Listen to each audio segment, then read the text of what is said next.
Now, Kwame Brown is in a very unique position to express his thoughts and his feelings based off of what it is that he sees is being communicated across the internet, or what it is that he's seen experienced with regard to John Morant.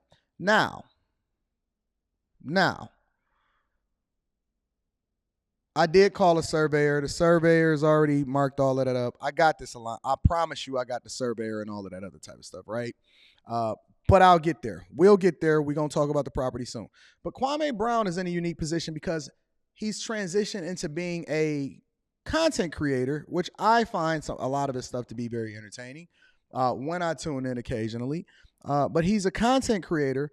But in addition to that, he used to be a former NBA player. Now, Kwame Brown caught a lot of flack when he was in the league, justifiably so, because when you are visible and when you are an entertainer, similar to being a content creator, your life is on the front lines and you are being egregiously compensated. Sometimes, especially as a result of being a basketball player in this case, you are compensated millions and millions of dollars because you are an entertainer. Right? You work your whole life, you shoot the basketball, whatever, so on and so forth. And so you are largely a public figure under the scrutiny of the public because they are the ones that consume your product, whether it's the NBA, whether it's whatever it is that you endorse, and so on and so forth, right? But I caught a little bit of what it was that he was saying, and people had brought this up on the live stream yesterday when we were holding Ja accountable, and we had Charleston White, the video review of that, and we had the Gilbert Arenas one and all of that. But I find Kwame Brown is probably one of the most unique people to be able to speak to this. And so I was able to get a hold of his rant of this whole situation, and I would like to play it for you guys and review it, and then we're going to continue on with the show. We got a lot to cover. We got Gabrielle Union to cover. We got Israel to cover as far as his ex. We have Chicago. You got to come back to the front of the congregation. It's going to be a very, very incredible show. Make sure y'all get y'all Teach Hanley 30% off your first order plus a free gift. Let's get into the show, ladies and gentlemen. And without further ado, I definitely want to review the Kwame Brown conversation, all right? Make sure you hit a like for the YouTube algorithm, subscribe to the channel, and turn on your notification. Let's get it popping, ladies and gentlemen. Oh. So, John Morant, you like to play with guns, huh, boy? You like to play with guns, huh, boy? Shout out to Carrie E. Spencer says, I fell asleep watching you, and now I'm waking up to you. You're officially all over my YouTube feed. That's what we want, Carrie. That's what we want, Carrie. You like to play with guns. Not you moisturizing yourself while talking. So instead of you just being in your house, buying all the guns you want, playing with all the guns you want off camera, you want to get in trouble for having a gun at a club, give a bullshit apology, and then show a gun on Instagram Live. I've heard of NBA young boy, but you NBA dumb boy. You got to be the dumbest motherfucker in the league. Yo, I can already see where this is going. This is going very, very left. And it sounds like since the last time that I watched Kwame that he's evolved and that his ability to be able to communicate as a content creator has it has superseded my expectations. Let's continue. You got $231 million promised to you, and you want to be a fucking thug? Facts. Yeah, it's okay for you to have a gun. You have you have a right. You have a Second Amendment right to have a gun. But what the fuck do you keep pulling it out menacing for? What is up with all this music you keep listening to? Is this music putting you in a trance, dumbass boy? Yes. Because this music is about to cost you your fucking career. You're going to be bouncing around with niggas all day long, just listening to music in the backyard of a goddamn shack if you keep on being a jackass. Now, I agree with him 100%.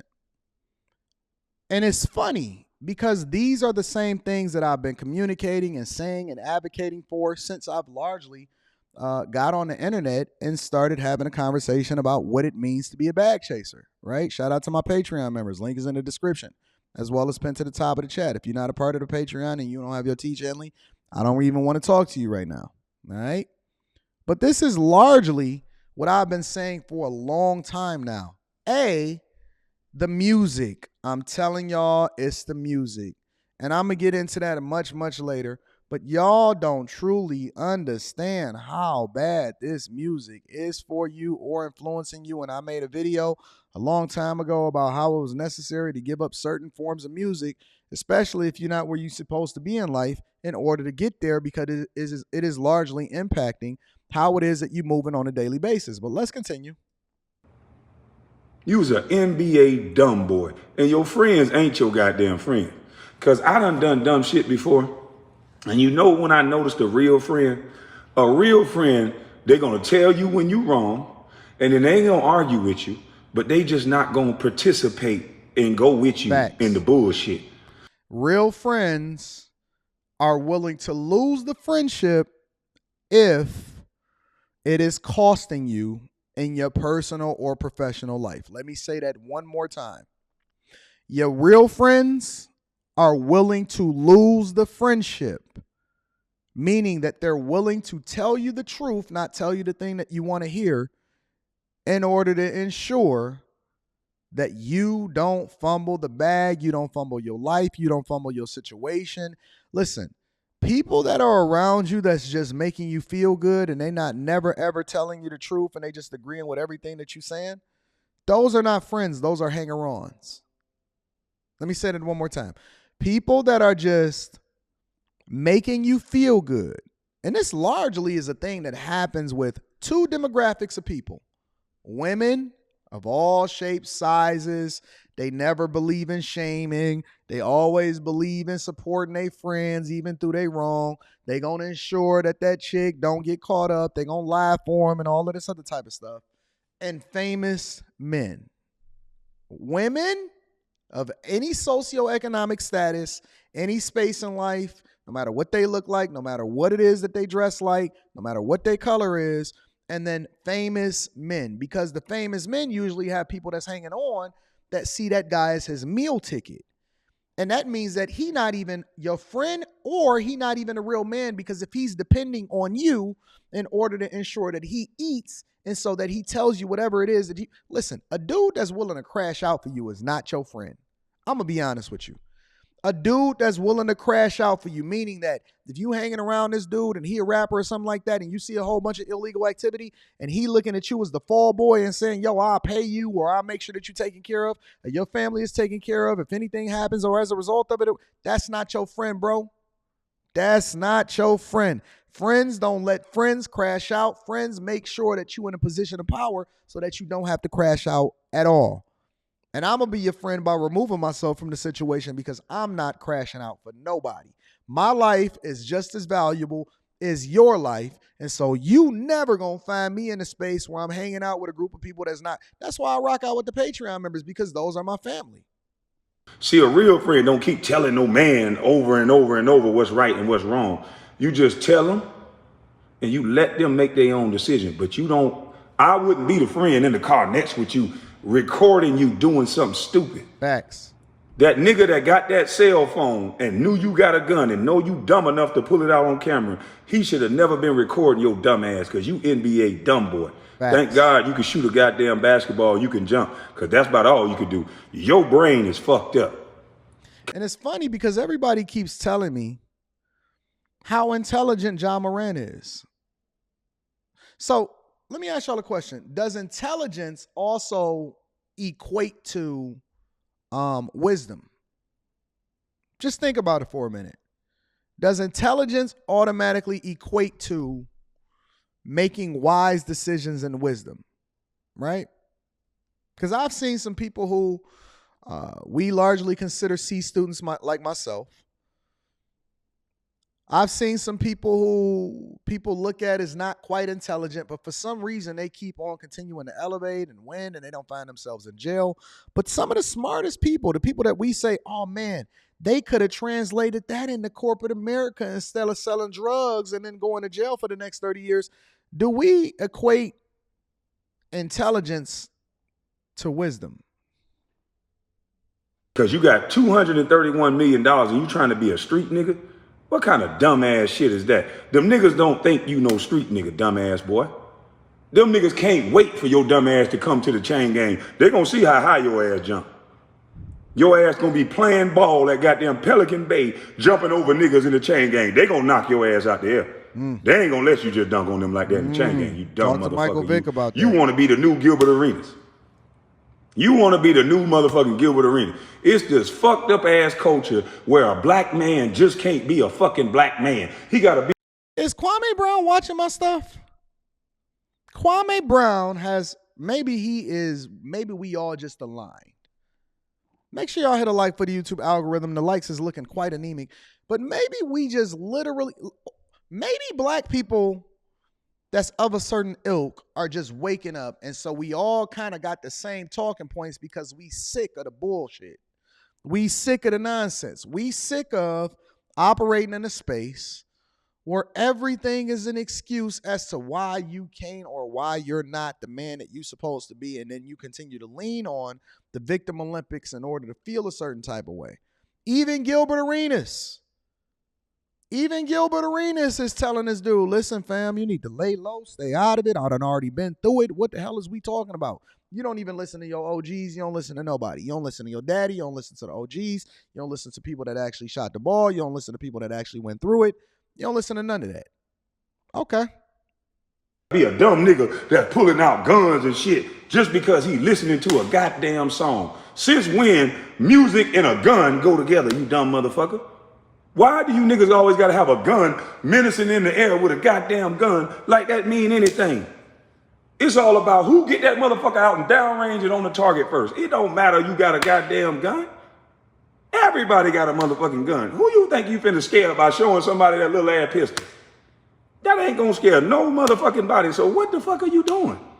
I don't understand that either. I genuinely don't. Like when people, y'all know it's 2023, right?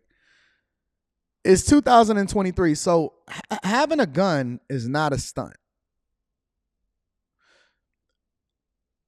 The real stunt is the fact that you don't know that I have a gun. I don't want you to know that I have a gun because unless you're hunting, it's a worst case scenario that I have to find myself in a position to where I need to protect myself and save my life or the people or my loved ones' lives that's with me at that particular time. Yes, I go to the gun range.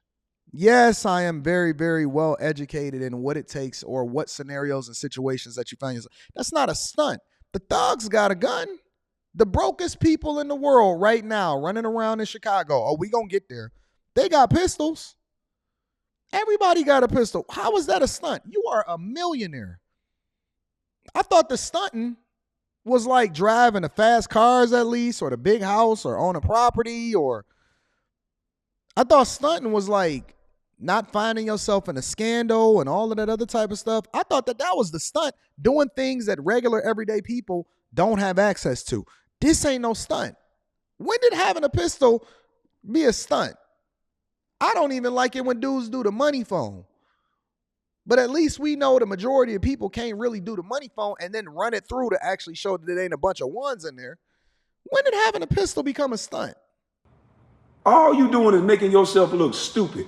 You are lowering yourself to the level of your motherfucking friends. And they not your friends. Because your friends should have looked at you with that goddamn gun in your hand, slapped that motherfucker out your hand, and fought you on camera. Because you know why? At least them white folks that paying you should say, you know what? At least he got somebody around him that care about him. Facts. That nigga should have been whipping your ass with that gun on camera so them white folks cannot void your goddamn contract. Because he eating off your dumb ass. And you gonna sink the whole ship because you want to be a street nigga. And them white folks not gonna leave you with that type of money, you trying to be a street nigga. So your daddy can smile at every game all he want to. But the moment them white folks see that goddamn picture, boy, you finna lose a shit ton of money. I'm done talking to your dumb man. You just done. You just a nigga that can jump. You a straight up nigga. That's the problem. That is the problem. Somebody needs. And you know the interesting thing about this is that There's a difference between a black person and a nigga. However you want to frame it, however you want to look at it, there's a difference between a black person and a nigga. Would you like for me to explain the difference? Don't worry. I'll get into that later. I promise you I'm going to explain the difference between a black person and a nigga. I need to tell it to you just like this. You a dumb, stupid nigga. So if that's what the men need this. Women need this. Black people need this. I haven't seen one lie told yet. And everybody wants you to pity pat it. They want to make you feel a certain type of way.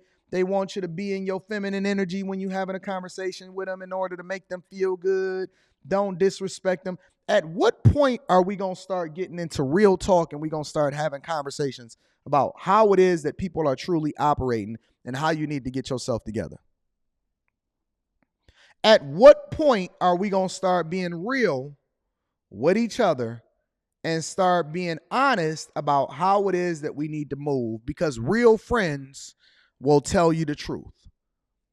You's an idiot. You are dumb. Fam, what are you doing? The greatest thing that ever happened in my entire life. One of the best moments, and I give my little brother credit every single day as a result of it. Sometimes we talk about it. Most times we don't. But every couple of years, he'll even remind me and he'll throw it in my face and he'll say, yeah, you know, you rich because of me, right? And I'll be like, oh my God, here we go again. I mean, and he'll say, I mean, if it wasn't for me going off on you and holding you accountable and telling you that you ain't nothing and you needed to get your life together. And this is my little brother, 6 years younger than me. He had to be 18, 17, 18 at the time. That's how I know that he my real homie. We don't talk all the time. Sometimes it could be a month in between the times that we talk. But when we see each other, I know that he got my best interest at heart because he never gonna let me fumble the bag and vice versa. And sometimes he get mad at me and he be like, oh, I'm so sick of you or whatever like that. Or sometimes he'll say something and it aggravates me and I just walk away and you know I can hear him mumbling in the background. It's okay. He'll be all right. He'll be all right. He'll be all right. It's okay.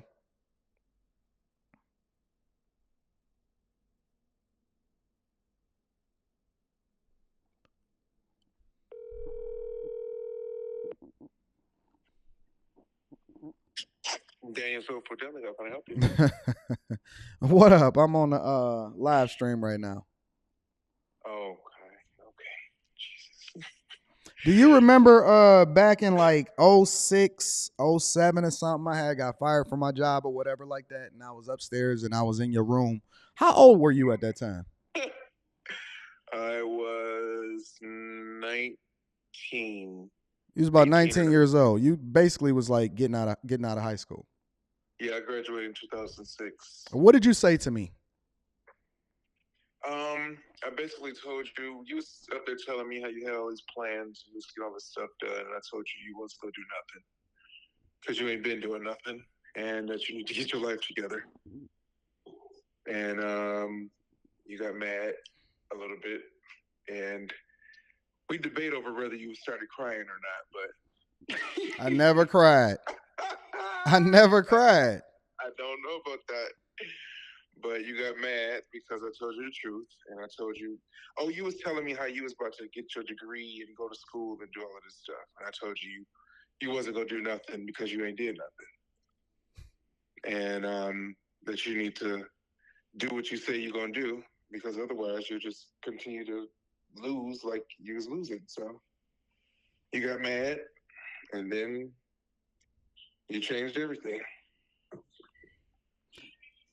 And what do you say every time that you see me do something great or you see me buy a new car or get a new property or anything like that? What do you say to me?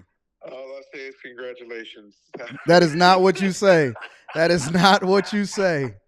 That is not what you say. I tell you the truth, that if it wasn't for me, none of this would have happened. All right. I appreciate you. Thanks. Okay. All right, bye. Everything that y'all see me say on this live stream is 100. Every single thing you see me say, every single story, everything that I say, word for word, is exactly what my life is a reflection of.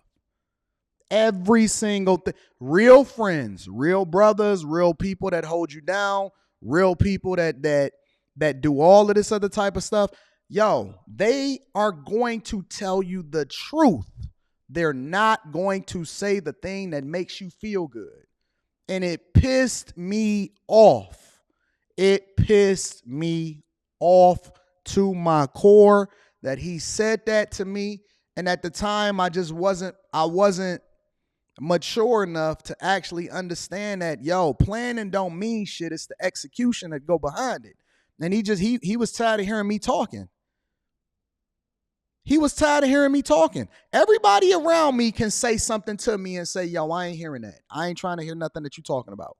Everybody that's in my inner circle, everybody that got my phone number, anybody that I kick it with, they can say, yo, fam, I ain't really trying to hear what you talking about because that don't even make sense. And he was tired of hearing me talk about it. He said, listen, man, you ain't going to do nothing. He straight up said that. And I was like, what? Because I'm the older brother. I'm 6 years older than him. He said, man, you ain't going to do nothing. I said, what you talking about? He said, man, you ain't going to do nothing because you ain't did nothing. We don't want to hear that. We want to see the results. We want to see the results. We not here trying to talk to you about that no more. And from that day forward, monster. Now I don't sleep. Now they gotta try to slow me down. Anton, what you doing? We going out, man. When you gonna ever take a vacation? What? Because I'm from then until now, I am in monster mode. I don't give a fuck about nothing and no one. I am going for everything. And at some point, this is what I keep trying to tell women. This is what I keep trying to tell people on the internet. You need somebody to tell you the truth. You need somebody that's in your inner circle that's going to hold you accountable. You need somebody that's going to actually give you the game based off of what they know is best for you, not the thing that they feel best about you, not the thing that they want you to feel good about. It's not about feeling good. It's about the results. Let's continue. If that's the point that you wanted to get across, Reading super that chat you a shortly. dumb, stupid nigga, I believe. All this goddamn money these white folks giving out, $231 million, and you niggas just trying to give it back? You niggas just, I don't want the $231 million white man. Fuck you giving me all this money for? Get some of this shit back. Just stupid for no goddamn reason. I don't want all this goddamn money y'all gave me. Take some of this money back. Boy, they gonna get you at a reduced rate. Like you gonna be a reduced rate nigga. All that jumping ain't gonna mean shit. You gonna be a reduced free lunch ass nigga. Watch. They gonna get your bitch ass for peanuts. Hold tight right here. They gonna get you for nothing. Your next contract. Where's the lie at? Where is the lie at? If you ain't got big homies that's telling you this, that's giving you the game, where is the lie at? At what point did Kwame Brown tell one lie as far as what it is that everybody is watching a train crash? Shannon Sharp, YouTubers, everybody is literally watching the train crash in slow motion. We literally seeing it happens right in front of our eyes. And the only person that ain't paying attention to it is the very person that's in the front of the train that's watching it go right into the crash, right into the lake, being derailed. That nigga still too talented. They just waiting on that new contract negotiation. They gonna get that nigga for a reduced rate. And this is the finesse. Let me tell y'all what the finesse is, right? The NBA, in my opinion, what up, Q, with that great live stream that you had last night? The NBA, in my opinion, wants John Morant to crash. You know why? You know why? Let me tell you something. The best thing for me as a business owner sometimes is to see people at their worst that's incredibly talented. It's to see people at their worst that's incredibly talented. Now, I know a lot of y'all going to say, well, Anton, that's absolutely mean. No, it's not. You know why it's not mean? Because I know that now I'm going to be able to get you for a steal. It's nothing like looking at somebody that do not meet the expectations that you have for them as far as pushing them to be successful. You know why? Because now it's going to be easy for me to be able to get you. I can get you for a song and a dance. It's nothing like finding you an Antonio Brown so you can get him from one season, get him for cheap, and if he mess up, you ain't really got to pay him that much. Nothing like it. It is a beautiful sight as an owner to be able to get somebody at a reduced rate, knowing that they trying to get themselves together, they trying to play for their next contract, they're going to leave it all out on the floor. You was on easy street. Now you made it easy for us to be able to leverage what it is that you do in order to get a very great player at a reduced rate. That's what black people literally are doing every single day. They are finding themselves and selling themselves for a reduced rate. Oh, man. Let me save that. Let's continue. They ain't gonna throw him out the league. The nigga too talented. That's out. He ain't getting out the league. They're gonna suspend his ass. They're gonna fine his ass. His next contract, he might well be a reduced rate nigga. He is not gonna get the max. He's not gonna get none of the shit that he was supposed to get. He is gonna be a reduced rate nigga. They're gonna bring that shit up that he just did every motherfucking time he even think about goddamn getting a contract. You are now a new Gilbert Arenas. You a reduced rate nigga. Happy Mother's Day. This is how you goddamn respect your mama, by showing guns with a bunch of fucking niggas. It's insane. Shout out to Kwame Brown. I think that he's absolutely correct. He's absolutely right. I might have to reach out to Kwame and see if he down to have a conversation on the live stream, because I think that Kwame Brown is incredibly talented as a content creator, and I value what it is that he got popping and what he got going on, and I think that he is spot on. He is 100% spot on, and there is nothing that he said that I disagree with.